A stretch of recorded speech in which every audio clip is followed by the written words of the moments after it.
মানে আমরা যেমনটি বলছিলাম যে একজন মা গর্ভবতী হবার আগে যদি প্ল্যান করে বেবি নিতে চায় সেক্ষেত্রে বা যে কোনো একজন মাকে গর্ভবতী হবার জন্য কি কি ধরনের প্রস্তুতি গ্রহণ করা প্রয়োজন? হ্যাঁ, সে ডাক্তারের কাছে যাবে, ডাক্তার তার চিকিৎসা করে দেখবে যে তার কোনো ডায়াবেটিস আছে কিনা বা তার রিস্ক ফ্যাক্টর আছে কিনা ডায়াবেটিসের, যেটা বললাম যে হিস্ট্রি নিয়ে দেখতে হবে বাবা মার ডায়াবেটিস বা প্রেশার আছে কিনা। তারপরে তার শরীরের ওজন কত, হাইট কত, এটা দেখার বিষয়। কেননা আমাদের বিএমআইটা বের করা যায়, হাইট ওয়েট থেকে আমাদের বিএমআই বের করতে হবে, বিএমআই বের করতে হবে। এটা নর্মাল একজন 15 থেকে 28 পর্যন্ত বা 18ও ধরা যায়, 18 থেকে 25 পর্যন্ত হতে পারে নর্মাল।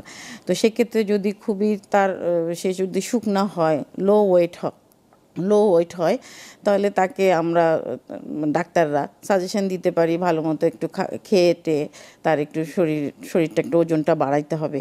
কেন এত এত বেশি লো ওয়েট হলে, বিএমআই কম থাকলে তার ওভুলেশন ঠিক মতো হবে না বা বাচ্চা লো বার্থ ওয়েট হবে, এটার জন্য একটা প্রিপারেশন। আবার যদি কেউ ওভার ওয়েট থাকে, হ্যাঁ, বা বিএমআই যদি বেশি থাকে, অ্যাবাভ 30 বা 35, ওবেস যদি হয়, তাকে আমরা ডাক্তাররা সাজেশন দিতে পারি যে তার ডায়েট কন্ট্রোল করে তার ওজনটা একটু সীমিত মধ্যে এনে তারপর সে কনসিভ করবে।